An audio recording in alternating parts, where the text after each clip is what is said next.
রমণীর সম্মানিত দর্শক শ্রোতা, নিশ্চয়ই আপনারা ভালো আছেন। আজকে আমি আলোচনা করব ধানে সার রোপণ পদ্ধতি। আপনারা দেখতে পাচ্ছেন ধান এখানে 15-16 দিন আগে রোপণ করা হয়েছে। সেই ধানের চারা দেখতে পাচ্ছেন, গোটা মাঠ শুধু ধান আর ধান। এটা দিনাজপুরের নবাবগঞ্জ থেকে। তো আমি যেটা বলতে চাচ্ছি বা জানাতে চাচ্ছি সেটা হচ্ছে, আপনারা যখন ধান রোপণ করবেন, ধানের যে নিচ থেকে আপনার কুশি বের হবে, অর্থাৎ ধানের গোছা মোটা হবে, তো সেটা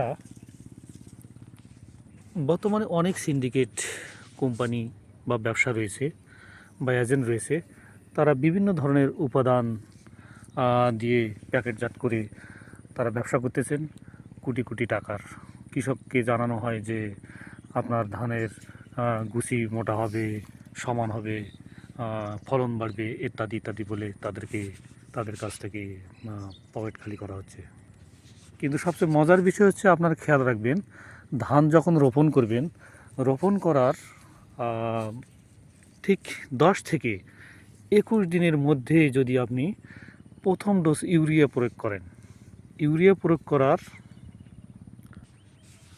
প্রয়োগ করলে আপনার যে ফলটা পাবেন সেটা হচ্ছে দ্রুত, এর 500 চারা বা কুশিটা দ্রুত বের হয়ে যাবে, এবং দ্রুত বের হওয়ার পাশাপাশি এটা দ্রুত বর্ধনশীল হবে এবং গাছগুলো অবশ্যই সমান হয়ে যাবে এবং আশানুরূপ আপনারা ফলন পাবেন। এবং গুছি বা মোসা, এখানে বিশেষ করে আমরা গুছি বলি, এটা হবে থোড় অনেক মোটা হবে এবং ফলন যথেষ্ট ভালো হবে। তো অবশ্যই আপনারা যে কথাটা বললাম সেটা হচ্ছে প্রমাণিত এবং পরীক্ষিত। আপনারা যে কোনো একটা জমিতে বা 10% জমিতে 10 থেকে 21 দিনের মধ্যে ইউরিয়া সার প্রয়োগ করবেন এবং এর ফল হাতে হাতে আপনারা পেয়ে যাবেন। তো দর্শক শ্রোতা, সবাই ভালো থাকবেন, সুস্থ থাকবেন। আসসালামু আলাইকুম।